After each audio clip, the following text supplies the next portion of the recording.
one half of the Sober Experiment. And with us today, we've got Mandy Manners from Love Sober. Hello.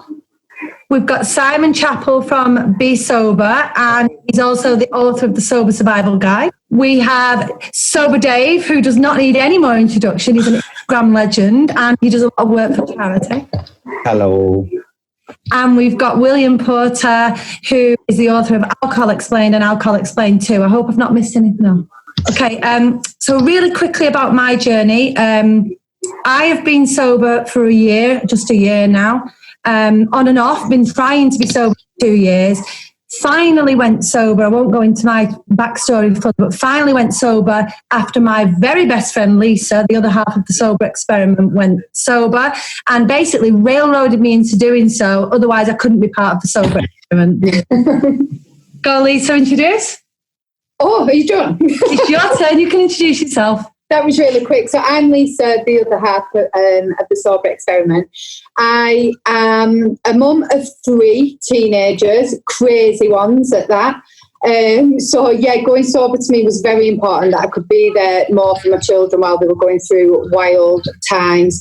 Yeah, I was more of a binge drinker than an everyday drinker. And I personally used to use drinking as a form of my way to relax, to chill out, as escapism, so I thought. And I've been sober just for 2 years in July now. I've been saying 18 months, but it'll be 2 years in July, which I'm excited about. So, yes. Are we going to do just introductions now for everybody, Ellie? Yeah. Pass you over to Mandy. Hello. So my sober journey, well, I will be 3 years in August, but I started my sober journey in 2007, so that's a long time ago. That was the first time that I was sober curious, and I was like, you know what, I kind of want to change. So I did 6 months and then got pregnant, had a baby, and then we moved to France, and I thought, I'll be a sophisticated French wine drinker, which worked for a while. And then the stress of kind of motherhood me to more problematic drinking. And so I gave up again in 2013. I did just over a year, and at that time I was very kind of mentally ill with depression and anxiety. And so funnily enough, my depression and anxiety got a lot better. And so I thought, okay, cool, I can drink moderately every now and again. And so after a year of sobriety, I started drinking again, and sort of did that for 2.5 years, going, whoops, blackout, don't remember that, oh God, okay, no, oh no, I'm fine now, no, it's fine, I want lady, I will make this work, up until a point where I was just so tired of being tired and tired of sort of letting myself down, really. So then I quit for good in 2017. Yeah, so 10 years on. So that's me. Simon? Yeah, hi, I'm Simon Chappell, and I started drinking in I was going to say my late teens, but it was my mid-teens, if I'm honest. And I was drinking, starting out to deal with anxiety, I guess, loneliness, and all those uncomfortable things that go on when you're a teenager. And it just evolved into daily drinking. And when I moved out of home in my mid-20s, I went from drinking sort of now and then to bottle of wine a day. Bottle of wine became 1 to 3 bottles of wine a day, with beer sometimes. And I did that every day for over 20 years. There's a handful of occasions where I didn't drink, where I physically couldn't have it, like if I was laid up in bed with the flu, or if I had an operation and I was in hospital and I literally couldn't get my hands on the booze. But I drank every day, and I started to put it in front of everything important in my life. I put it in front of my son, I put it in front of my wife, my health, my career, and it had power. It had complete power over me. And in terms of my sober journey, for about 5 years before I quit, I found that I was in a really uncomfortable place. I knew I had a problem. I was Googling stuff like, am I an alcoholic? I was looking online at the recommended daily, weekly drinking allowances and having a meltdown when I saw what they were compared to what I was drinking. So I thought I'd look at the drinking allowances for the rest of Europe, and I realised Spain had a much more a much larger allowance than we did. So I thought, well, I've been to Spain. I like paella, so I'll use that one. But it still wasn't enough. I was still drinking way too much. So I moved. I just spent 5 years in this place of complete, cognitive dissonance, which Annie Grace talks about in This Naked Mind, where half of me wanted to quit, half of me didn't want to quit, half of me wanted to carry on drinking to blot out the uncomfortable feelings. And long story short, eventually I picked up her book and read my way through it. It's the only book I've ever read twice in a row. And I then read William's book, Alcohol Explained, which is absolutely awesome. And I found off the back of that my mindset started to change. I started to move from a place where I felt like I couldn't have a drink and I was being deprived, to feeling like I didn't want to drink. Alcohol slowly started to become insignificant. And just like Mandy, I had awful anxiety. It was 8 or 9 out of 10 at one point. And since I quit, it's faded down to almost nothing. My relationship with my son's improved. My relationship with my wife's improved. Everything's improved. I'm happy. I haven't got darkness under my eyes. I can't tell you. It's just been an amazing journey. And I'm lucky enough to now be an alcohol coach for This Naked Mind. I talked on stage live at This Naked Mind in Denver in front of like 400 or 500 people. And this is the guy who had such bad anxiety. I couldn't stand up and talk in front of 15 people in the past. I've reconnected with my dad. We had a stupid fallout 6 years ago while I was drinking and my state of mind wasn't very good. He's in this room. I'm not going to point at him. There he is, he's waving. That's my dad. Hi, Sam's dad. We didn't talk for like 6 years and now we're like back to normal. Things are just awesome again. And that was a victim of my drinking. And he's right here now supporting me. And now I'm getting emotional. Like I always do. I start crying. I cry a lot these days. He does. I witness it. He does. Yeah, you've seen it firsthand. We've all seen it. Yeah. And then I've written a book. I talked at the Club Soda event. It's just been an amazing journey, and I've seen it happen to so many people. And I love kind of giving back and sharing my story and helping people with coaching and stuff. And and I run a Facebook group which has got over 10,000 members in there, and it's just a wonderful journey, and I just love it every day. Sobriety is contagious, and it's just such a wonderful lifestyle. Anyway, I've waffled on too long. Over to Dave. Oh, cheers, mate, for that. I know. On either side, it's like, Jesus. Bloody hell. Well, I started drinking when I was about 13 because I was a bit of a lad when I was younger, and a typical teenager growing into his 20s. It was always social drinking, and then I started going to a local pub that had become my nickname was Glugs, because I would drink 5 or 6 pints in an hour and then go home and then drink more. And then when I moved, I was too far from the pub. So this is where it changed for me. I started to drink indoors, and that was where there was a real shift. And I was drinking probably 6 Stellas, and then I would get stuck into a litre of vodka, and there were some nights I would finish the litre of vodka as well. And then on the weekend, I would literally never go out. I was really unsociable. I mean, the neighbours used to invite me in for barbecues and that, and I always used to make excuses that I was going out because I wouldn't be able to drink what I wanted to drink at the barbecue. So I've become really isolated. And then I worked on a TV show called 60 Minute Makeover, and we did my wife now's house then, and it was quite a whirlwind, and I moved in within a year. And then I don't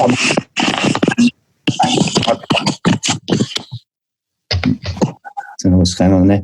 Yeah. My trouble was that I hadn't really told her how much I was drinking. So I started to hide it. And then it wasn't long before she realised that I was in trouble with it. And she would never, ever tell me to stop, but I had to work out that if I didn't, I was going to lose my marriage, everything. And I mean, there were times she took the kids to the park, and within that hour of being in the park, I nearly drank a box of wine. You know, I was literally going like that just to get enough down my neck. And then I started hiding alcohol. And then last January, I just randomly thought, right, that's it. I'm going to give it up. And I was going to do it for 3 months. Then after a week, I realised that I would be exactly back to where I was in the 3 months. So I started my Instagram page. And from there, I think I met you, William, pretty much right at the beginning. And and I just thought, you know what, I'm going to just give up, full stop now. And that's 15 months next week, I think. See, Simon, you never got a clap. No, I didn't. No, and do you know what you're saying about all your things? I mean, I was talking at Meg's Menopause conference in May. Yeah, and that's, you know, I got asked by Meg to do that. And like you, Simon, and William, I met you when you did a talk. It's so healthy for us to share our journey and honest and authentically, you know, just to let people know that they're not alone. And I think that's what I do with my Instagram page. I just say the rough and the smooth and just each day tell people how I'm feeling. And that is my recovery in a way, because I really, really enjoy that. And I'm planning to get stronger and stronger and do other things. I'll be qualified to be a peer mentor once this thing's over, so I can help in recovery CAFs and different places. And I've just finished a mental health first aid course. So, yeah, I'm really, really loving sobriety and my gang here. I love you all. Yeah. Hi, so I'm Sam Watts. I wrote my book under the pen name William Porter, though. So I started drinking, I think, when I was about 14, and I started drinking and smoking. And I think about 4 or 5 years after that, I read Alan Carr's book on stopping smoking, which I found really interesting. And it kind of got me thinking quite analytically about drugs and all the rest of it. And I read most of what he wrote. I became really interested in what he'd done. But for me, I found his book on alcohol, it didn't quite hit the mark in a few places. What he was saying wasn't what I personally found from drinking. So when he said that, I think one of his things was that alcohol doesn't have a withdrawal. And that for me just didn't feel right. And so I suppose over the years, I ended up stopping drinking in 2014, so just over 6 years ago. And I suppose what I'd done over the years is just sort of analyse and think about how it all fitted together. And the result of that was Alcohol Explained. So that was it, really. I was never a regular drinker. I was always a binge drinker, so I would drink quite heavily at weekends. But it almost got to that weird mindset because I wasn't drinking during the week. I felt like I could drink as much as I wanted at the weekend. So I'd wake up on a Saturday feeling dreadful. And then I'd just have a few drinks in the morning to get going again. And to me, it didn't seem a problem because I'd go most of the week without drinking. But of course, the problem is the weekend then gets longer and longer and longer, and it goes into, you know, Monday and Tuesday. And then it starts to get quite awful because if you ring in sick on a Monday, you're sat at home feeling absolutely dreadful. I'm married with 2 young children at the moment, so my wife would go to work and the children would go to nursery, and then you're just stuck at home on your own feeling absolutely miserable and anxious and depressed. And it's even harder then not to drink, so that you just end up drinking more and more and more. And it came to a head, as I say, I won't go into too much detail, but the 2 things I found that really escalated my drinking is in 2005, because I was previously in the parachute regiment. I served out in Iraq. So my military service, I think, accelerated things a bit. And then I think getting married and having young children accelerated it as well. You're tired a lot, you're kind of stressed a lot, and it just makes you drink more and more. So I think those 2 things, and I say in 2014, it all came to a head, and that's when I quit. And then I wrote Alcohol Explained, I think, in 2015. So it was just over a year later. But looking back on it now, I think that actually assisted with me personally stopping, because I kind of had it straight in my mind how it all fitted together, but it wasn't until I actually went to write the book that I realised there were a few gaps. So for me, that was a part of writing the book was part of my recovery, to be honest, because that really greatly assisted me. And as I say, here I am now, just over 6 years down the line. Wow. Hi, mate. I'm going to give Simon a clap now as well. Yeah, thank you. Hey. I was just fishing out my copy of Alcohol Explained. I was going to get you to sign it if I just pass it over. I've got mine upstairs as well. It's one of the first I read.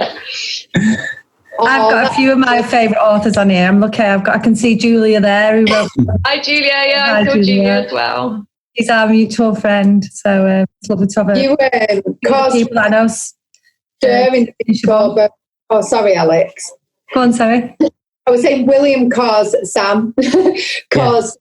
But I can't call you Sam. It's so weird. I built up this whole new world without meaning to. When I wrote the book, I just assumed everyone used a pen name, so I just plucked a pen name. And I'm trying to hold now because I got this really weird thing where we change personalities. I've got 2 Facebook profiles, and my actual Facebook profile for Sam Watts I just never use anymore. It's just completely defunct. It's brilliant. It is funny.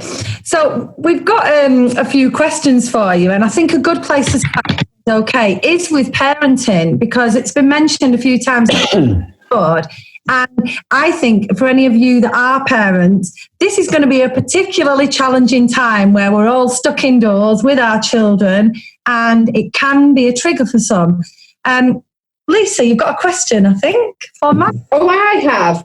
I want to help as many as people, really, so many people as possible. So, Mandy, but it's not really a question. We just want you to talk about sober parenting and how the flipping heck do we cope. No pressure. So I didn't introduce myself properly at the beginning, but I am a sober coach, and also I co-host the Love Sober podcast, if you don't know it, which is my friend Kate and I, and we talk a lot about parenting and about being mums, and that being kind of the central point of our drinking problem, really, when things escalated, and also one of the kind of catalysts to want to change, because there was a real kind of separation between behaviour and our values, and the fact that, you know, I was like very much in the rave scene in the 90s. I was very much a party girl, and then all of a sudden I was a mum, and I was caring for these people that I loved more than anything, and I couldn't make the switch from that person that I used to be to the person that I wanted to be because of alcohol. So how do you survive where we are now? The things that I'm doing, I think obviously heightened anxiety is a massive, massive issue for a lot of people, and it's one of the reasons why a lot of people drink. So I've been doing a lot of grounding techniques, which is kind of somatics. So, you know, a lot of the anxiety is in our body. So if you can, you know, find a moment every day to just take a pause and breathe.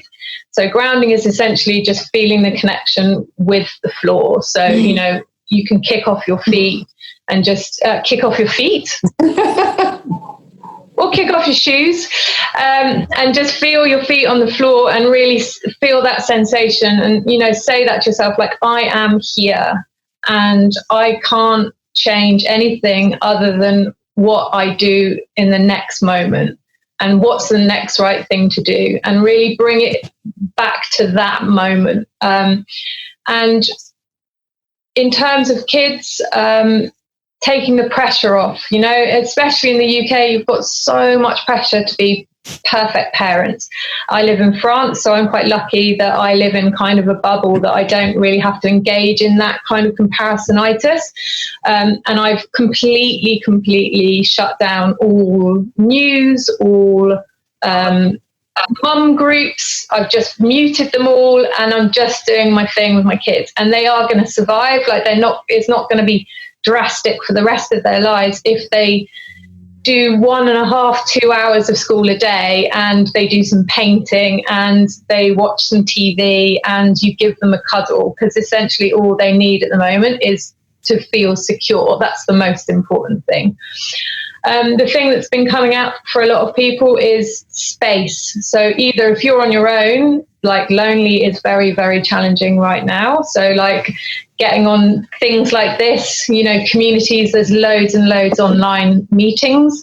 And if you are a mum or a dad, it's trying to find space for yourself. So if you've got a garage, claim the garage as your own and go in there for a bit every day. Like if you've got a bedroom, transform a space in your bedroom, like a corner that's your own. So you can just take a moment every day to be like, this is my space.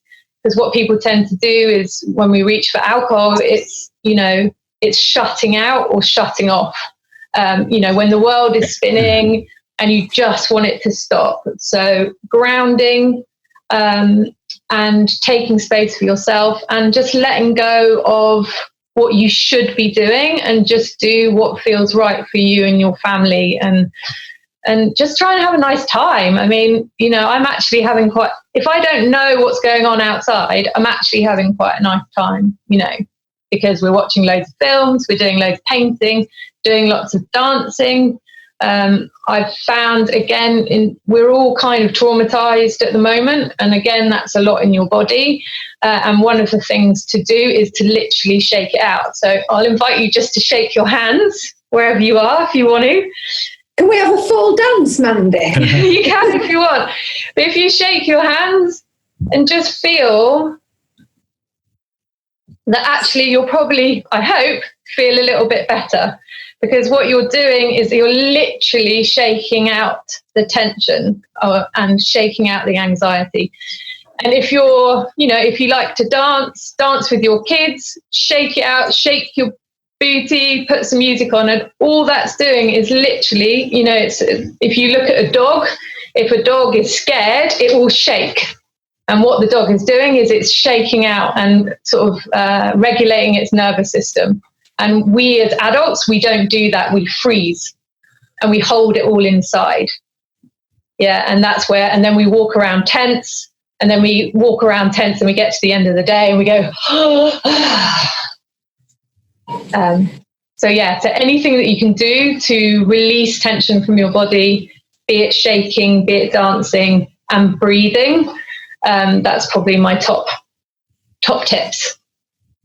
And just, yeah, be, you know, just try and have a nice time.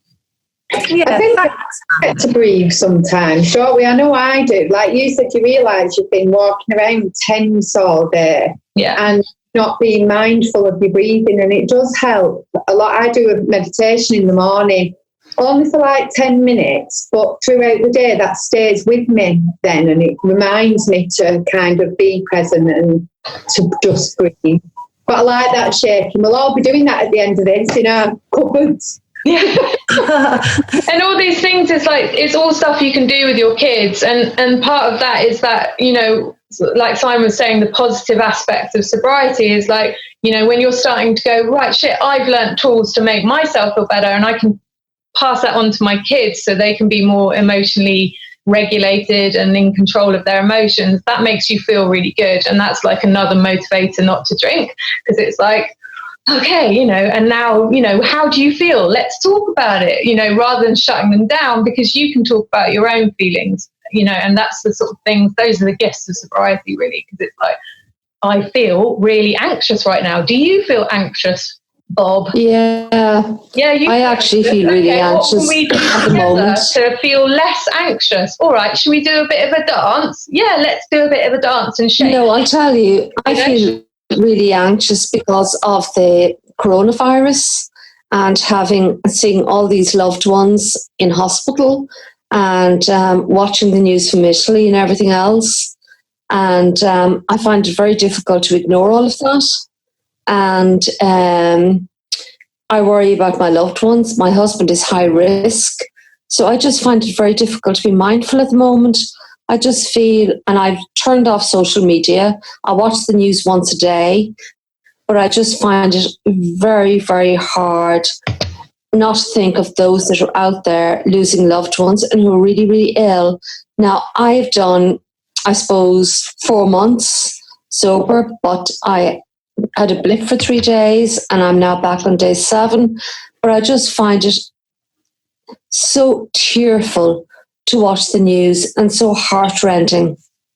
Yeah, and my suggestion would be is, if you have someone that can feed you the information that you need to know, because I literally cannot watch the news. I find it far too traumatic.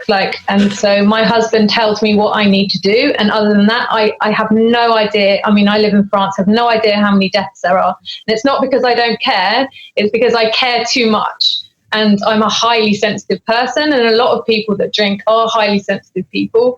And by protecting yourself, you're looking after your family and you're looking after your loved ones. So, if you can shut down as much noise, and news is so sensationalist, especially in the UK. There are ways to read a newspaper. It's less impactful. You can see it written down. You can take your time to read it rather than it being like with the moving images and the music and all the drama that they add to it. So yeah, that would be my advice, is just to really, on a need to know basis, and that's it. And then write and journal and, and let it flow out of you through writing how you feel, because it's okay to feel things. Write about it, journal, write poems, whatever feels good to you, to let those emotions out, because it's valid. I don't know if anyone... Thank you. Can I just ask people at the moment how you deal with cravings at the moment? We're going to come to that because I just find... Yeah, we're going to... Okay, I'm sorry. Is it Margaret? It's okay, yeah, we're going to come to that question in a minute. We've got something on that because we knew that would be what people would ask. Before we go on to cravings, can I just keep the conversation on anxiety for a second? Because, William, I think that we'll just go to you, if you don't mind, just to talk a little bit about alcohol and anxiety and, a few facts there, if you don't mind. Is William there? No, he's just put somebody that looks like... Has he got a cardboard cutout? Samuel. Hello, sorry about that. I dropped off. He's somewhere else. Wow. Lost the connection. Multiplied. There's 2 of you now. Okay. We've just had a bit of a conversation, William, about anxiety and how at the moment there's high levels of anxiety. And we're just wondering if you can actually add to that in terms of some facts about alcohol and anxiety. Yeah, well, so there is a lot of anxiety at the moment, and obviously drinking alcohol is absolutely the worst thing you can do about it. So if you're feeling anxious and you drink alcohol, it being a depressant, it is going to take the edge off your anxiety. But the problem is your brain then seeks to counteract for the depressive effects of the alcohol by pushing up the stimulant. So your brain's got its own store of chemicals and drugs and different hormones, and it tries to maintain a balance, a chemical balance. So when you're feeling anxious, if you then try and drink alcohol to depress that anxiety, your body's pushing the anxiety up to try and get through the depressant effects of the alcohol. So when the alcohol wears off, you then get a corresponding amount of anxiety. So to put it in its simplest terms, if you are feeling anxious, whatever you drink to take the edge off that anxiety at the moment, you then get a correspondingly increased anxiety further down the line. So alcohol isn't an answer, because at a very basic level, what you get now, you're paying back in a few hours' time anyway. So that's at its most simplest. But the problem is alcohol ruins your natural sleeping pattern. So when you sleep, you go through different layers of consciousness, from very deeply asleep, which is your deep sleep, up through to REM sleep. Now, REM sleep is when they do tests and put sensors on people's heads. When they're going through REM sleep, your brain's lit up as if you're awake. It's very similar to when you're awake. So what you need to bear in mind, when you're sleeping, your brain's going through this very delicate cycle of deep sleep up almost through to full consciousness and back down again. When you drink, you fall asleep, but you're forced into deep sleep. Your brain can't take you up through the different layers. And then, of course, when the alcohol wears off, you're overly stimulated, so you can't sleep at all. And that's why a lot of the time when people are drinking, they wake up at 3 or 4 in the morning really anxious and they can't get back to sleep. So not only when you drink alcohol to relieve your anxiety, do you then get a corresponding amount of more anxiety further down the line, it also completely ruins your sleep. So the following day, you're just not as equipped to deal with anything. If you are feeling anxious and worried about things, what you really need is a good night's sleep. It might not cure everything, but you will feel an awful lot better. And alcohol actually robs you of that. So it's a double whammy to make things even worse. Personally, and I know it's not, I was talking to Mandy earlier, and it's not like this in France, but if you are in the UK, you are very lucky. You are still allowed out to exercise every day. Providing you keep your social distance, your 2 meters, you're allowed to go out once a day for exercising. That should be your anxiety relief, not alcohol. You should be going out for a brisk walk, a run, get some nature, get some fresh air inside you. That not only makes you feel better, but then, of course, you sleep better afterwards. So drinking is absolutely the worst thing you can do if you're feeling anxious, because if you have a couple of drinks and in 2 hours' time you're feeling even more anxious than you were in the first place, your choice is then to have more drinks and then become correspondingly more anxious and then into full-blown hangover. But even if you don't do that, you're ruining your night's sleep. It isn't a pleasant time for anybody, but unfortunately you just have to get on with it. But the fact of the matter is, if you're going to do something, make the most of it if you're in the UK by getting out into some fresh air and do some exercise. Brilliant. Brilliant. William, what would you say to somebody like Margaret who's, say, on day 7? Again, because I've heard from lots of people within the first week or 2 that their anxiety actually can sometimes worsen. Is that right? Yeah, absolutely. Yeah, it will worsen, because if you're a regular drinker, your brain is constantly having to push the stimulant level side of things up to counteract the alcohol. And if you've been drinking every day or nearly every day for 5, 10, 15, 20 years, those stimulants are constantly going into your system. So when you stop, it takes a while for your brain to get back to that level. So those first few days can be quite unpleasant. And what you will normally find is there's a specific cycle, because for say a week or so, you'll be overstimulated, but then your brain realizes that the alcohol isn't being constantly put inside you. So it removes those stimulants. So then you go through a period of feeling very tired. But 7 days is fantastic, and you're on the up at this point. You will be feeling anxious and you will still be feeling slightly odd, and your brain will still be finding that proper level. But don't give up, because to be honest, this is the worst time ever to be drinking, because with a hangover and with alcohol-induced anxiety, life is not good. But when life has genuine concerns, that's when it can become really unbearable. So, I mean, I'm worried at the moment. I'd be 5 times more worried if I hadn't slept well, if I'd had alcohol-induced anxiety and a hangover and all the rest of it. Just makes it 100 times worse. So 7 days is fantastic, and just keep going. It does get better and better. Brilliant. Yeah, thanks for that, William. We were talking earlier, Lisa and I, with Dave about this current situation. And again, in the UK, I'm talking now, but I hope I speak for other countries as well.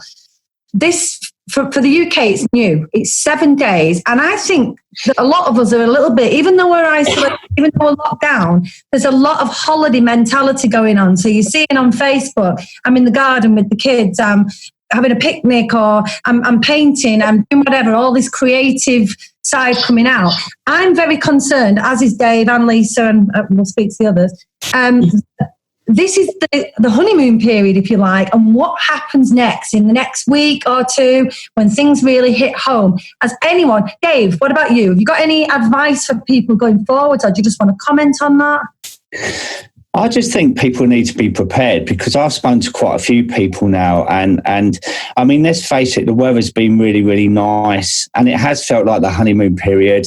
I mean, I've always complained that I've never got enough time in the day, and all of a sudden I've got all the time in the day, and I'm lucky that I haven't actually felt like having a drink. But at some point, you're going through the homeschooling in the day, there's no reward at the end of it, where you're used to having a drink. And I think a lot of guys, they need to sort of prepare themselves for things getting a lot worse in the next couple of weeks, when money's going to run out, tempers going to be thrown indoors. You know, I've already got cabin fever. I go out and walk my dog once a day, but I'm just not used to this situation, you know. I haven't looked at my bank account yet, because I know that's going to make me feel down, because I run my own business and I'm just not earning I haven't earned a penny for 2 weeks now. And I just think people need to start putting things like, you know, we got the sober toolbox and we got the things that we use for that.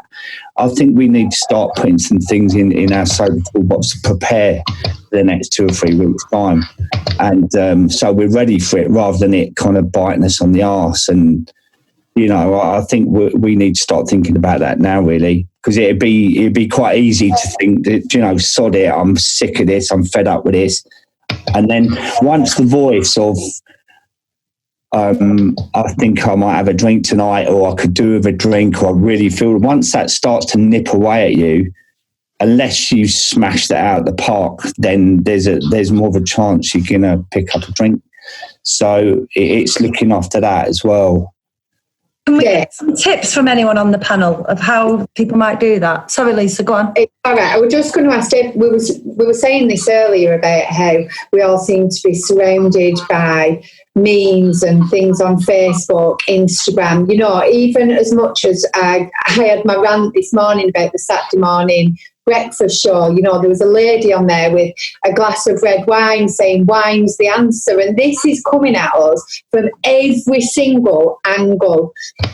So what kind of things or what tips have you got? What is in your toolbox? What helps you? Me? Yeah. I just keep busy. I do know, like that thing, we were talking about that thing, and we know the presenter of that programme. I saw him a couple of weeks ago, and he was really criticising non-alcoholic drinks, you know. And I just think that's really out of order. But I just turn it off, because otherwise I get really, really wound up. And you're seeing people drinking at 11 o'clock in the morning. That's not good. And for me personally, I've been known to go to bed at 6 o'clock, cuddle up in bed with my little chihuahua, not that she sleeps with me, right? And put on a really, really good film, or I've downloaded audio books, or, you know, I just keep my mind occupied, because if I sit there wallowing in it, there's a chance that, this is personally for me though, once that voice starts to chip away, then it eats away at me, you know. And I had a couple of meltdowns last year that I didn't do it, but I was 50-50. Oh, sod it, I'm just going to go to the pub. And luckily I didn't. But because all the routine's gone out the window now, everything's changed, and we're all getting up. We don't know whether it's Saturday or Tuesday. You know, every routine has gone out the window. I think there's a lot of people that are struggling with that. You know, I've been waking up at 1, 2 in the morning, and then getting up at 5, and then having a kip at 11, because my routine's changed, you know. And a lot of people, they stick to structure when it comes to their sobriety. So I just think people need to be more, like, try and be organised when it comes to the next couple of weeks, rather than all of a sudden it's biting. Definitely preparation then. Simon, what would you say? I think I totally agree with what Dave said around preparing and planning. So, I mean, you can be as in-depth in your planning as you want to be, but having go-to tactics for, like, inevitably we've got heightened anxiety, difficult thoughts, emotions, feelings are going to come up, and it's very similar, you know, whether we're talking about quitting drinking or just coping through this crazy chaos that's going on in the world, drinking or not aside, it's creating uncomfortable feelings and discomfort. Now, I've shared loads of tactics for dealing with this stuff, but if you've got, like Dave said, sober toolbox, you can use those tools to cope with what's going on now as well. What Mandy shared was quite funny. You shared about the tactic for the central nervous system, Mandy, because when I spoke at this Naked Mind Live, I was a bag of nerves the day before, and there was a lady talking called Jolene Park who specialises in this stuff, and she stood me on the stage and she had me shaking exactly like Mandy. That's because I have specialist training with Jolene Park, that's why. I knew where you'd got that from. So yeah, she helped me and I wasn't nervous. Anyway, that's not what I'm suggesting. But having kind of go-to tactics, I use an app called Calm, which has a 10-minute daily calm. I listen to that in the mornings, like you guys mentioned, and that really grounds me first thing. But there's some, I won't take up all your day, guys, but there are a couple of things that I definitely do when the most important thing is when you feel a sense of heightened anxiety or discomfort, the key is awareness. You want to be mindful that you feel that right now. And I try and get people to install a virtual fire alarm in their head when it comes to quitting drinking, for sure. So when they have an uncomfortable feeling, they recognize it. They hear that fire alarm going off. I get some people to use a piece of paper and just keep a little tally of every time they have an uncomfortable thought. By writing it down on a piece of paper that, yes, that's an uncomfortable thought, your mind is immediately made aware of it and you have an opportunity to stop, pause for a moment and decide what to do.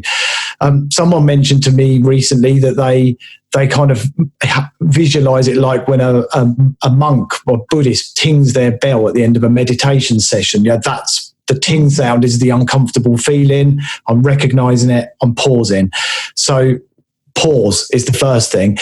And then the second thing, there's a bunch of these on my YouTube channel, but my favorite, I'll just share it with you quickly, involves an elephant, which I know sounds a bit weird, but if I've got a really uncomfortable thought, and I won't lie to you, a few days ago, I was worrying about my mum, and I went from worrying about my mum because she keeps going to the supermarket to the next thing in my head, she's on a ventilator. I'm telling myself stories, and to be careful of telling yourself stories and making them up. Absolutely, what a couple of the others have mentioned, we've got the choice of what media we digest. We can scroll past. We don't have to have, here in the UK, Sky News, which is very sensational. The Daily Mail is another app that I've avoided opening on my phone. I might actually delete it. It's just, we don't have to do that. We can easily put on, someone asked me this yesterday about the media and stuff, and I told her to go and put on Footloose and dance around the kitchen instead of listening to that stuff. Music is so powerful. So you don't, and she posted a picture of her doing it as well, which is really cool. And the tactic I was going to mention, which involves the elephant, is if I've got some really difficult feelings or thoughts going on, I will sit with my eyes closed and I just breathe slowly, but I don't kind of force it, just slowly through my nose and then back out through my nose with my eyes shut. Just do that a few times. And then this is the crazy bit. In my head, I visualize the room that I'm sat in, like my living room or wherever I am. And then I visualize this massive elephant walking into the room, and it ain't going to move. It's there. This elephant stinks and it's not very pleasant. If you like elephants, by the way, you can use a rhinoceros or a hippopotamus, whatever works for you. It doesn't have to be an elephant. Then the key to this is that the point is you're not going to push away these uncomfortable feelings. So if it was a craving for alcohol, you're going to look it right in the eye. And that's what you do with your eyes shut. You look the elephant in the eye because you can't push it away. You can't suppress it and it is not leaving the room. And you look it in the eye, you give it a name. I've got a few for mine, but most of the people in the alcohol experiment call it Dave for some reason. Oh, God. I know, don't know. No offence. Dave in your room. I don't know why they call it Dave. And I then will say, you can either say out loud, like, "Hi Dave, how you doing?" And you're looking this elephant in the eye. And the point is that you're looking at it full on. You're facing your uncomfortable emotions instead of trying to push this massive, great big elephant out of the room. And then the key to it is either say out loud or in your head, "I'm not playing today. I'm not going on a ride with you today." And I will sit with my eyes shut. And I've done this quite a few times. And I'll say it a few times until I feel the power of the uncomfortable emotion or feeling or thought, until I feel it weaken. And then I'll visualize the elephant walk out the room. And I almost guarantee you that when you open your eyes, those feelings will have subsided or weakened significantly. And that works really well. I'll go one more very quick one. The other thing to do, Mandy mentioned about being grounded, and another one is if you just get your fingertips, you don't have to do it now, but if you want to, you can. If you get your fingers like that, and if you breathe through your nose and just sort of slowly, don't like force it, but just slowly through your nose, then back out through your nose, and then visualize that same breath as you keep breathing in and out through your nose. Visualize it going through the ends of your fingertips in and through the ends of your fingertips out. So as you breathe in through your fingertips, out through your fingertips. And you should feel your fingers tingle or go warm as you do it more and more. And what that does, it immediately, because your fingers start tingling, which I hope is anyone's fingers tingling? Yes. Mine did. So if you, I mean, we're just doing it very quickly now, but if you sit with your eyes closed and do it and actually focus on breathing through your fingertips and back out again, your fingers tingle or they might go warm, and it immediately takes your mind away from those uncomfortable thoughts. It connects mind and body and you feel very grounded, like Mandy mentioned. And again, it weakens the power of this stuff. So, and the point I'm trying to make in all of that is, if you're stuck at home, you've got cabin fever, your bank account's empty, you've got all this difficult stuff going on, you need tools, you need tactics, and you should plan in advance to go and do some of that stuff instead of having a meltdown. Yeah, thanks for that, Simon. Something just to add slightly to that, but it's the same sort of thing, is what Lisa and I do is we often say, what will alcohol actually do to improve this situation? So we look at the situation. I've got no money in the bank. Okay, if I go and buy wine, I'm going to have less money in the bank. Or, right, I feel anxious. Well, if I go and drink wine, I'm going to feel even more anxious, like William was saying, in an hour. I think that's another thing that people can do. Yeah, I completely agree. And another thing that's awesome, I mean, I know some of the guys here in the Zoom room have been alcohol free for a while, is if you're feeling heightened anxiety and thinking, oh, do you know what, maybe I should just have a drink, get your journal out and look at day one when you wrote down, why am I doing this? What's my why? Why am I here? When I look back at mine, which I occasionally do from time to time, and I see the way I was with my son and how crappy my life was and how grumpy I was and all the rest of it, I don't need much more reminding as to why I made that choice to have this lifestyle. I spoke to somebody yesterday as well, and what really helped them when we were talking is writing a list. So before you even think, you know, if you're thinking I want a drink right now, have like a list of 10 things that you're going to do before you have a drink. So on that list, it could be phone a friend, it could be write down all the reasons you've stopped drinking. It could be, you know, write down 5 positives to why you've, you know, stopping drinking. Go in a sober group, download an app, read a book, like and go through and promise yourself you're going to do all these things before you pick up a drink. Yeah, and the other thing is absolutely that, but I was coaching somebody last week, and the week before I'd said to her something else about 10 things. And this was more around, she kept getting drink from a particular store on a particular journey. And I said to her, just think about it. You know, you're at home. Every time you want to drink, you've got to have the thought about drinking. Then you've got to decide you're going to have a drink. You've got to put your coat on. You've got to get in the car. You go to the shop. You choose the drink. You pick the bottle up, pay the money, come back home. You know, and I think we broke it all down. There was like 25 steps, right from unscrewing the lid, pouring it, sniffing it, lifting the glass, etc. And the point was, every step of that is a point where you can stop and pause and take a minute and make a choice. But often I was never aware of that. I just was like, drink as much as I possibly could. But it's the sort of stuff, when you think about it and you hear it, you can't unlearn it. And she actually, it worked.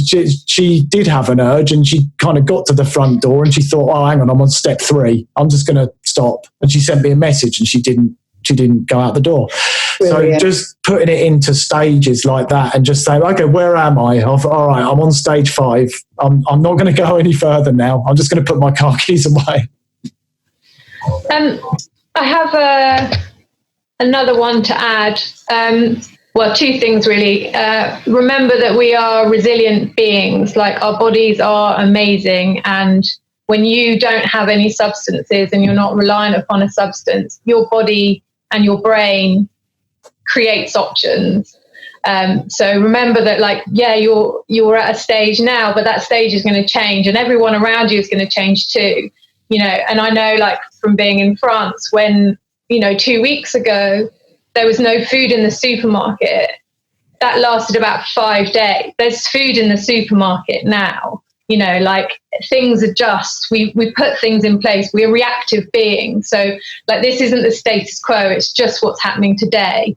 And, you know, tomorrow is going to be different. And if you allow your body to and put faith in yourself without a substance, like, you will be able to cope. Like, that's what we're made to do. And the other thing I'd say is to try and I know gratitude is like an annoying word, but, like, you know, if you think about the bigger context of things, and you think about, you know, what's going on in Italy, what's going on in France, you know, what you've got around you, and just be, you know, just try and write like a gratitude list and be like, shit, you know, like, I was really grateful I got through today sober. I'm really grateful that, like, I got to chat to my mum on the phone and she's well. Like, I'm really grateful that, you know, I've got food, whatever it is. You know, it could be tiny. I'm really grateful that, like, I can think about being grateful, whatever it is. Like, those things really help you to manage those dark thoughts and those spiraling thoughts, because there's always a flip side. Like, and they're both okay. Like, the light is okay. It's not, but it's like, I feel shit and I feel grateful, and that you can hold both of them at the same time. You don't have to just pretend everything's great, but you can have that, like, this is really hard, and, you know, I love my cat, and I'm so glad I got a cat. My cat's sort of behind me. So yeah, you can hold both, you know, and I think that's a really important thing to remember. Like, you don't have to be one or other, you can be both. That's really good. I think sometimes we try too hard to be positive and to be happy. And I think something that I learned in sobriety was, actually, it is okay to feel a bit shit. Yeah. And it will pass. I know that's cliche, but it does pass, doesn't it? Says it on there, look. Well, there you go. Must be true. It shall pass. Can, It does. before we take questions, because I know that people will, well, I think people will have them, can we just touch back on cravings then? Because I know people sat here are long-term sober, and right now they're experiencing what they would say are cravings. Now, William, am I right you're muted, by the way, William, so don't try and answer till you unmute. Yeah, you're there. So Always there. right now, we know people are craving. Now, for people who are newly sober or are going to be going sober, how long does the physical kind of withdrawals last in terms of the craving for the actual alcohol, the addictive substance? And what's going on with people craving who have been sober for much longer? So there's obviously two elements. So the physical withdrawal, and that's the period of where your brain's chemicals are still out of balance, that usually is gone within about 5 or 6 days. So that anxious feeling that an alcoholic drink really takes away is gone within about 5 or 6 days. Then you can have a few weeks after that. That's that tired period. But there's a completely separate psychological thing, which is craving. And that can be completely unrelated to the physical. And that's why people can stop drinking for decades and still be craving an alcoholic drink. But that's a very straightforward thing. That's just wanting something. So when you start thinking about something you want, what you normally do is fantasize about it. And that's what we're doing when we're thinking about having an alcoholic drink. And that was what you were talking about, Dave, there, where you start to think, you know, actually things are really bad at the moment and I just don't care. I just want to have a drink. And so what you do is you fantasize about it. So you think about taking that ice cold beer out the fridge, or, you know, your spirit or a glass of wine or whatever it is, and sit there and drinking it and how great it makes you feel. But what you need to bear in mind is it is fantasy, that it's not the reality. What draws us into drinking is the idea of drinking and not the reality of it. And I think what is always very useful is to stop for a few minutes and stop thinking about the fantasy of having that alcoholic drink and think about the reality of it. And what you invariably will get with it is you'll take the alcoholic drink, you'll have a foul taste for a few seconds, then you'll have a slightly dulled feeling, and then you'll have a correspondingly anxious feeling when the drink wears off, and then you have a decision about whether to have another drink to take the edge off that and keep drinking, or just to suffer that increased anxiety. And in fact, actually, there's other things that go into play, because when you've committed to stopping drinking, when you then start again, there's a feeling of anxiety, there's a feeling of failure, and it's not a particularly pleasant feeling. It's a feeling of guilt and failure. So although you sit there and think, you know what, things are really bad at the moment, and you think about having that lovely cold drink and everything being perfect, that's not what will happen. Because if you take a drink, all the things that are worrying you are still going to be there. That's not going to go away. And adding to it, you're going to have a feeling of failure and guilt and misery. You also then need to think about how much booze you've actually got in the house, because if you run out, you're going to be in a complete state because you've got all the anxiety and nothing to take the edge off it. So you then need to factor in having to go out to buy more drink, and then probably the guilt of that as well, because at the moment we're not supposed to be leaving the house for unnecessary reasons. What you don't want to be doing is ducking off to the off licence every couple of hours to get more booze. So stop and think about the reality. It's not you sitting there, the world is suddenly perfect and you're happy as Larry. The reality is you're just as miserable and worried as you were before, plus you're guilty, plus you're worrying about where all the next drinks are coming from. Then you wake up in the middle of the night at 3 or 4 in the morning, miserable and depressed. You're absolutely shattered the entire next day. If you can't stop drinking now, it's going to be even worse the next day. And it's a downward spiral almost from the first mouthful. And that's what you need to do. Get away from the fantasy and stick with the reality. It really is that simple. Brilliant. God, if you didn't want a drink, you definitely don't now. Does anyone in the panel want to say anything or add anything before we go to questions? No? I just want to say something. I just want to say that I am really, really grateful to be sober right now, because I really do dread to think of what I'd be doing if I hadn't have made this decision nearly 2 years ago, because I know I'd have made excuses and I'd have been drinking by at least 3 o'clock, definitely, because I'd have told myself that was all right and I had nothing better to do. So I am really grateful for that, and I think we've got to remember and really try and focus, and I know it's hard, but there's loads of bad news people out there. Try and surround yourself on, whether it be social media, I know you can't do it physically, but on social media, with people that make you feel good, that people that lift you, with posts that make you feel happy and positive, because there's so much about that you could cling on to if you wanted to. I think it's really important to focus on all the amazing things that you've done so far, and this time, like we said before, will pass. And and I'm grateful for all of you coming on today as well. Thank you. Thank you.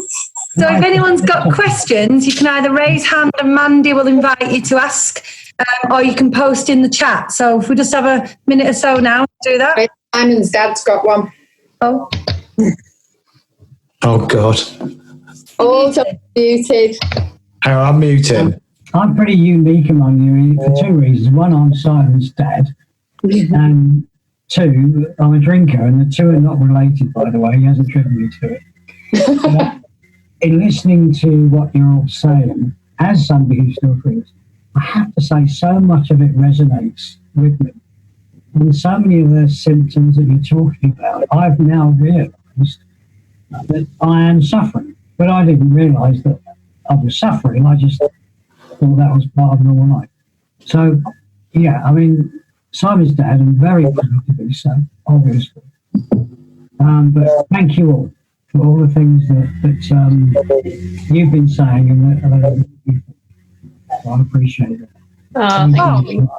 Oh, that makes me a bit emotional, Simon. Yeah, it's lovely, your dad, Simon. I'm going to put him on the panel next year. I think he'll be on there. He's trying to steal my crown.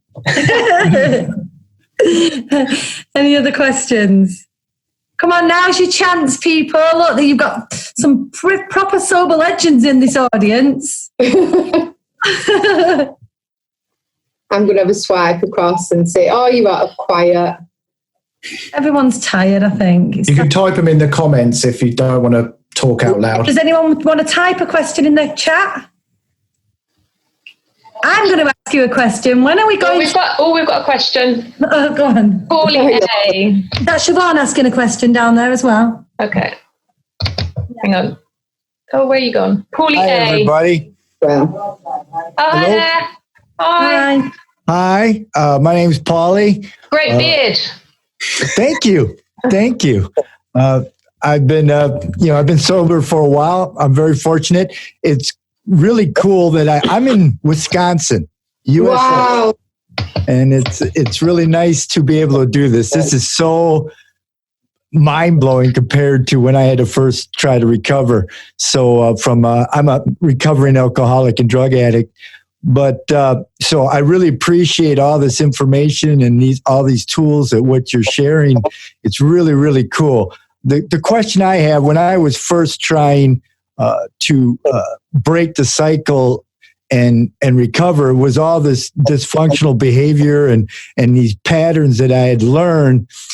Somebody was mentioning that they'd be drinking by 3 o'clock already or noon, or I had all these triggers. That certain things, when I walk in the door after work, boom, pop the beer. So, in Wisconsin here, we're beer drinkers. We're big for that. So, can somebody share with me some of the tricks that they use to try to break that mental trigger that snaps, that we're so used to having? And I thank you once again for sharing this and doing this. Oh, thanks for being here. Yeah, thank you. Who wants to share? Simon? Yeah, I'm happy to share. So for me, Paulie, the trigger in my life was in the evenings. I'd developed this pattern of 7, 8 o'clock at night, get my son to bed as quickly as I could, break open the wine. Nothing got in the way of it. And it's awful. I talk about it now, how I put that in front of him. I would be snappy with him, want to get him out of my way just so I could drink. And that was like my time. It was my wind down at the end of the day, and nothing got in the way of it. So that was kind of my trigger. It's like wine o'clock, a lot of people call it. And I found that what I needed was kind of a new go-to routine. So in that instance, I found a ton of really cool zero alcohol drinks, botanical drinks. I got myself a special glass that was a big chunky glass that was only my glass. And I had some, like this is one of my favorites, Barago. I don't know I know in the US you don't get a lot of this stuff, but it's getting more common. But like these kind of things where it's even in like a really nice bottle and I have a lovely tonic and a slice of lime with it. And I like made this new routine. I like wrote a new story for myself of what I was going to do and how it was going to be. And I was big on disrupting those sort of things. So if I knew I was going to drive past a particular shop, there's one on the route where I picked my son up, this fancy wine store, I would go another way home. And I kept doing that. And I still, well, in fact, now I don't. I sometimes go past it. But so I guess I got analytical around what was causing trigger points and things to become uncomfortable, and then changed it up, whether that was going for a run because I knew at a particular time it was going to be difficult, whether it was drinking a different drink in a different glass that still felt grown up, or whatever it might be. In the early days, I had a couple of quite like nights out planned that I knew were going to be boozy. There was going to be friends there who'd encourage me to drink. So I booked a trip to the cinema with my son and my wife. We went bowling another time. I just did something else until I felt strong enough to do that. So, you've got the power. You've got the choice in this. So, and I know I don't mean that flippantly, but you can create your own plan for it. You can, if you get analytical around when that stuff's happening. So if it's when you get in the house at 3 o'clock in the afternoon, could you change your routine? Could you think, actually, when I get in the house at 3 o'clock, the first thing I'm going to do is not head to the drinks cabinet. It's I'm going to do something else. I'm going to make sure there's no alcohol in the house, and kind of create your own environment that sort of takes that away from you, I guess. Sorry, that was a bit of a long answer to a short question. It wasn't. We've got a question in the chat that somebody just said about how to deal with loneliness in the moment. And I just kind of wanted to say something on this, because in the early days, that's something that I really struggled with. You know, like now I'm surrounded by sober people, but everybody I knew stopped drinking and didn't stop drinking. They were drinking. I stopped drinking. I touched on it before, but I had 3 teenagers that were going pretty wild at the time, and they weren't even impressed that I had stopped drinking either. They were quite mad at me, actually, because they weren't getting away with things that they previously were doing before. My mum drank quite a lot at the time. Everybody did. So I felt really, really on my own at the beginning. So I really empathise with that lady that's just said that. And for me, what really helped were the sober groups online. If you can find a Facebook group or some kind of online community where you can be yourself and just really, really, you know, if you are struggling, say that you're struggling and kind of make friends like that. Or if you've been sober a while, you might want to start your own sober community. Like we started Be Sober Manchester. We met on Instagram. We met for coffee and thought, you know what, there must be other people there. And just online, we then set up the Be Sober Manchester. So there's loads of us now. There's a few on here today. I've seen Julia, Susie, Siobhan's. Josie, the other founder's here as well, Lisa, Jo. Oh, hi. I saw her in bed before. You still in bed, Jo? But yeah, for me, that's been an absolute lifesaver, and it can be so frightening meeting new people sober when you're used to drinking. But I promise you, it is really, really worth it. If you just put something out there on Instagram or Facebook for somebody local and meet somebody, if that helps. I've done a long answer now. Can I step in there as well? Yeah, sure. When I first became sober, there was an event held in Dalston. And I mean, I'm a guy with tattoos and whatever, and a burly bloke. And when I got to the door, I was absolutely panicking. And I thought, do I go in? Don't I go in? And I went in, and I was sober for about 6 weeks. And that's where I met William, Janie Lee Grace. I met Claire Pooley, I met the Rock Sober Boys. And because I actually went in the door, that started off my whole sober social life. And from there, I've had 3 events myself I've organised. And there's been people there I had one at Christmas at the Redemption Bar, and people have come in on their own. And from there, they've got to know a whole group of people as well, that it just expands. And when you meet sober people, they're just the most genuine, loveliest people, because they're so humble. And a lot of us have been to their rock bottom and come out again. And as Mandy says, you feel so grateful about your life now and what you've achieved, and you earn back your self-respect. And you begin to love yourself in a way, you know. And I've done so many things myself on a personal level since I've become sober that there's no way I'd have done if I was drinking. You know, I've done a lot of courses and I've trained for different things. And, you know, I'm glad to say I'm proud of myself, because I am. And there's nothing wrong with that, you know. So for anyone that would feel nervous about joining sober events, it's so brilliant. You can meet so many lovely people. I think it's okay as well to learn to sit with yourself. You know, we think we've got to do these things, but your social life is going to completely change from what it was before. And I think learning to be okay with yourself, and sometimes you need them long days and then long nights or weekends to kind of figure out the kind of stuff that you want to do. You know, like I bought art sets at the beginning. I weren't very good, and I realised that weren't what I wanted to do. But I think you need that time, don't you, sometimes? Yeah, I think, I mean, what might be good is to compile a list of places that we like. Obviously, Julia just put Soberistas, which is where Julia and I met. Soberistas is amazing because it's anonymous. So you can really talk about whatever you want without that kind of fear, which sometimes within Facebook groups, you feel a bit more kind of anxious. I'm a She Recovers coach. So She Recovers is the biggest international women's movement for women in recovery from all things. So not just alcohol, but from eating disorders, from, divorce, from burnout, from depression, from, all the challenges that we have in life. They have now 2 meetings a day, which are open to everybody. There's obviously, if you go to a 12-step, a lot of 12-step meetings have been put online. In the Rooms is a really good one that has meetings all the time like this that you can just hang out in.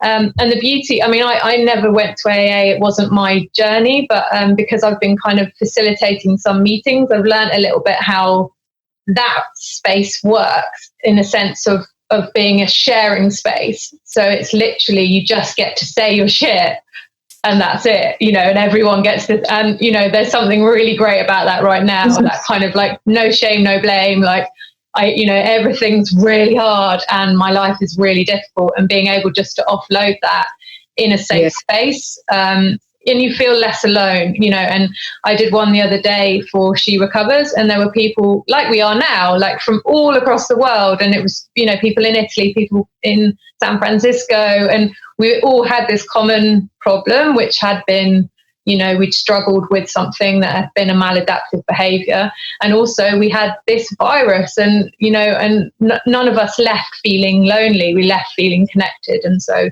I think if that'd be good if we get a big list together and then people, and just keep trying, because you might go in a group and be like, no, that's not for me, and that's absolutely fine. Yeah. I've been to lots of groups and I'm like, no, there's something that doesn't gel, but you will find your people. So we've got Jessica with a question. Hi, Jessica. Okay. Hey. I'm still really early days. Today is day 91. So I wanted to see if anyone had any specific ideas for kind of not backsliding. Good question. Who wants to go? I'm probably the newest sober out of all of us here, actually, and on the panel anyway. And I would say, for me, it's playing it forward. That's what I do every time. So even the other day, and I'm almost a year, and the other day I was out in the kitchen and I was cooking a meal and I took a big gulp of my glass of water and I suddenly thought, oh, that would have been wine. And it wasn't a craving. It was more of a memory. But it was really important to me, and I had it as quite a marked event. So I thought, right, if that had been wine, what would now happen? Okay, I'd been mindlessly cooking. I would definitely have another one. I would finish the bottle. I would have want a second bottle. I'd find an excuse to go into the kitchen to sneak the bit in that I drank that I didn't want my husband to see that I'd had. I would wake up in the morning feeling irritable. I would wake up with a dry mouth, and I would play the whole thing forward. So that is enough for me, because hangovers, I mean, there's only one person here I think ever seen me with a hangover, but I honestly feel critically ill with a hangover. I walk around hunched. I feel sick. In fact, I am sick. I'm on all fours. That's just enough. I can play it forward and realise that actually it's not going to be a sip for me. It's not going to be wandering. It's going to be, I'm going to finish that bottle. I'm going to get the hangover. I'm going to be an absolute mess tomorrow. So that's my tip for that one. Anyone else? Yeah, I just on that same sort of theme as well, Jessica, I'd be interested to know, like, in terms, well, there's a couple of things. When I was at that stage, I had a fear of failure, because I thought, wow, I've come this far. By the way, 91 days is amazing. Yeah, like, we should be clapping that, because that's 100 days nearly, like, so, which is just awesome. But I had a fear of, am I going to fail? I knew I'd quit, but I kind of thought, am I going to let myself down? Am I going to sort of throw this all away? And I found great power in letting go and accepting the new version of myself and just accepting that this is me now and stopping worrying about that and just forgetting it and not thinking, am I going to mess up? Am I going to slip up? If you can do 91 days, you can do 910 days or whatever it may be. So what I'm trying to say is trust yourself, because you've done it already. Yeah. And I don't know if you've heard my phrase, think like a vegan, which you might or might not. And it's another one of my nutty things. But the point about that is I see sobriety as a lifestyle choice. We have not got anything wrong with us. The thing that's wrong is the alcohol, not us. And when you think of somebody who's vegan, they are so passionate about what they do. It's a lifestyle. They're proud of themselves. They wear the badge with pride. They're not sat in the corner. Yeah, there you go. They're not sat in the corner crying because they can't have meat, they can't have dairy. They own it. They love it. So I'm a liquid vegan because that's how I feel about being sober. It's a lifestyle. I've got T-shirts with sober on. I wear my badge with pride, and I'm even getting some liquid vegan bracelets made. So the point I'm trying to make about that as well is not only trust yourself, be proud of yourself, and be passionate about what you're doing, and you'll smash it. And you already have smashed it, by the way. Yeah. So that's my liquid vegan rant over. We've got two in the chat as well, quick ones. Yeah, I would just say as well, like, because obviously within my story, I went back and forwards a fair few times, and something that it took me a long time to understand, like, what happened after a year, like what happened, because I absolutely loved it. I was on Soberistas, I had loads of friends, I was in that sober bubble, and I was like, and then literally sort of 2 days after my 1 year anniversary, a friend of mine said, yeah, I think I can kind of like drink every now and again. And I went, yeah, fucking hell, so can I. And I started drinking again, and it was literally that quick, and it was scared, and I didn't understand why. And what I understand is through listening to Gretchen Rubin, who does a lot of stuff about habits and things like that. She said that it's this idea of when you've got a goal in mind rather than like seeing it as a milestone and seeing it as something you check off, And I had that somewhere unconsciously. It was like, if I do a year, I don't have a problem. And that was somewhere internally in me. If I can do a year, I don't have a problem with alcohol. So even though I was loving it, there was that moment where it was like, right, I've done my year, I don't have a problem. And so what I always say is just keep throwing that, just keep throwing it, whatever's comfortable, just keep throwing it a bit further. It's like, okay, I've done, 100 days. What does 110 feel like? Like not something scary, like 1,000, but like, what does 110 or 120 feel like? Okay, I'm going to get there and see what that's like. And I still do that now. It's like I'm on 954 or whatever, and it's like, okay, what's 1,000 feel like? Like I want to get to 1,000, and then I'm going to think about what 1,101 or whatever. Like I like sort of numerology and different. Yeah. So it's just keep throwing it a bit further in that kind of inquiry of like I feel good now, but I want to see how I feel that little bit further. Do you know what I mean? Also, Jessica, did you say I've only done 91 days? Only. Yeah, she did. Yeah. You should say, I've done 91 days. You know what I mean? Because that's amazing. Be proud of yourself. Not good point, Dave. Change the vocabulary around it. You've done fantastically. So well done. I actually, when I got to around, I can't remember it was, a couple of months in, and I thought probably about where you are, Jessica, and I felt like, no, I'm not going back. I've totally moved on from this.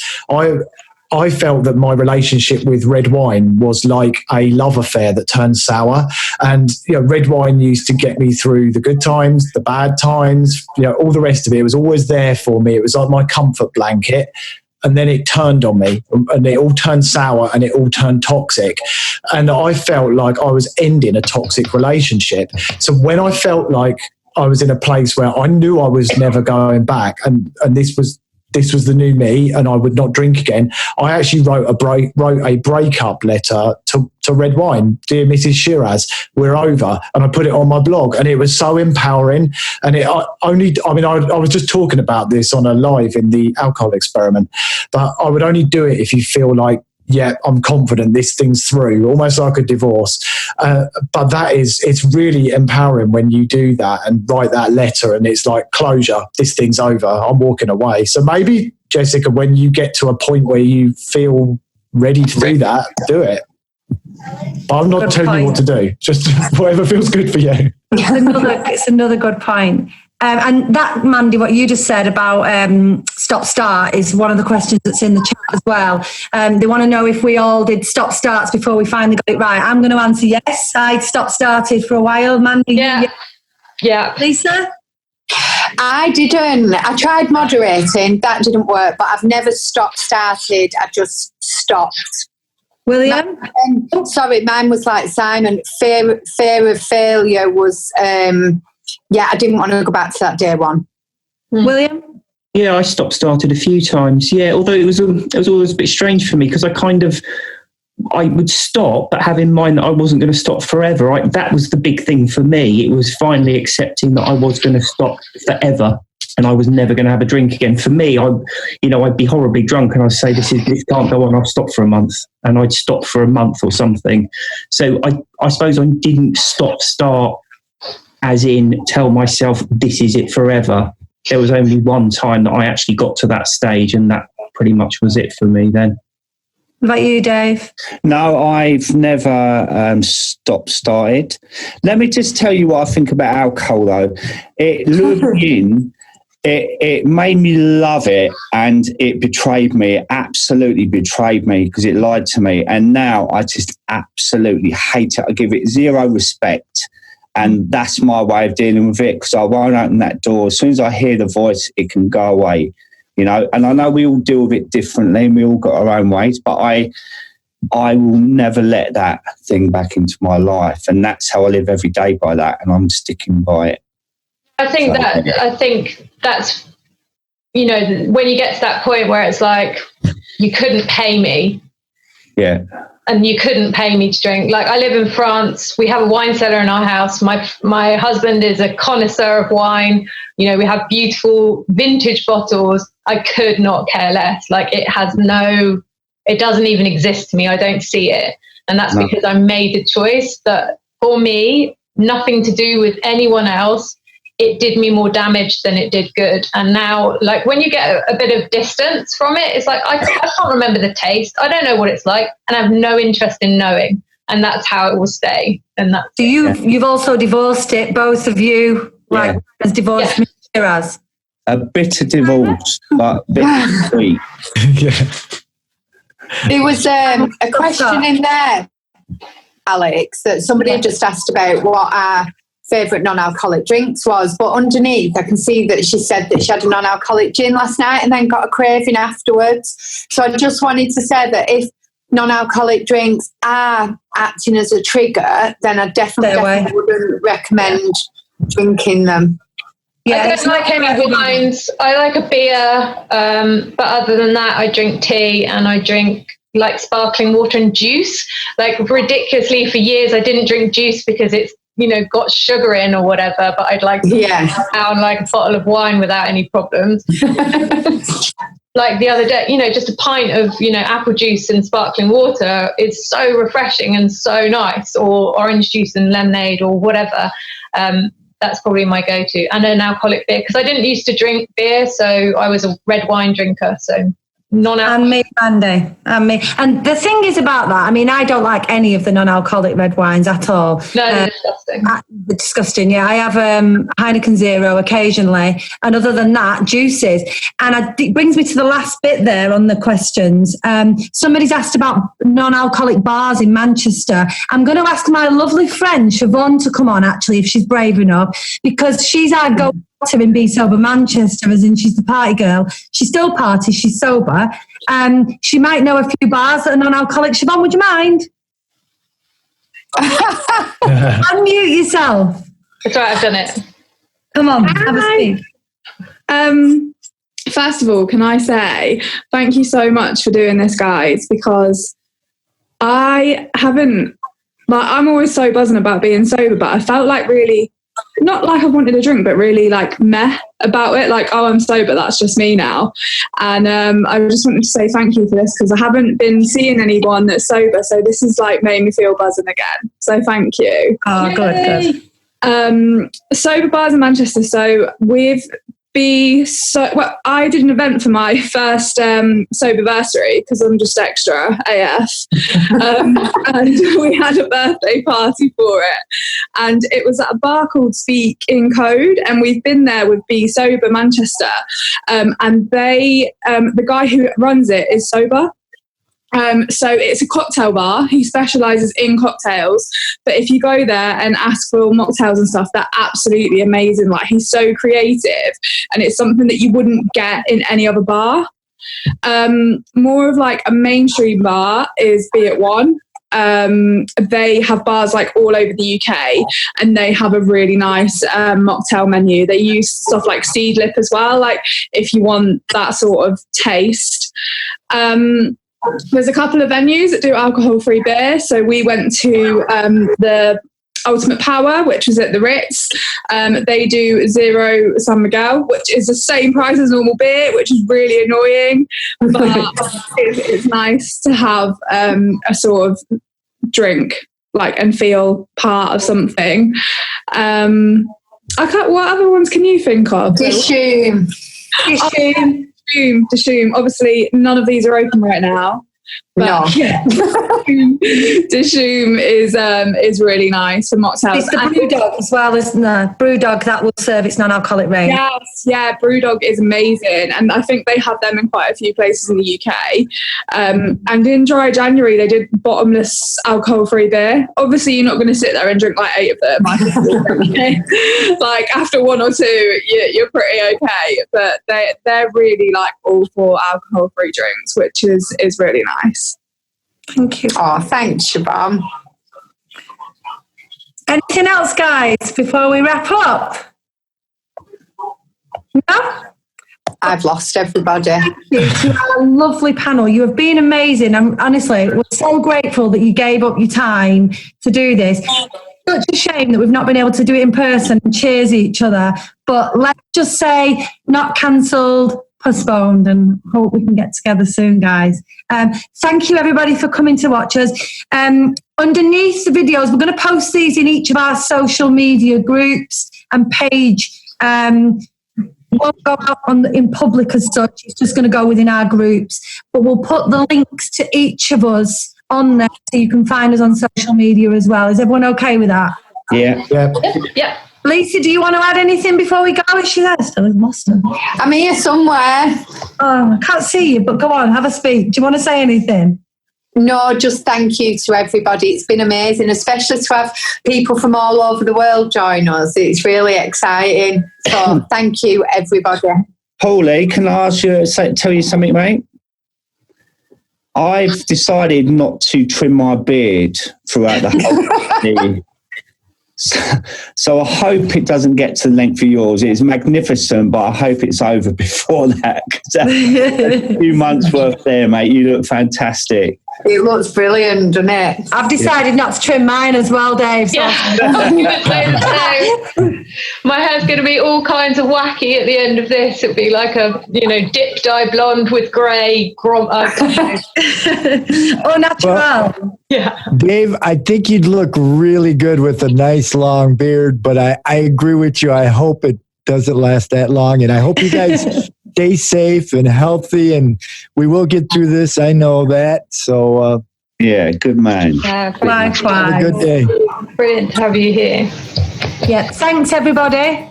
Thank you, girls. Oh, wait, we'll shake out. Thank you for hosting this. Bye.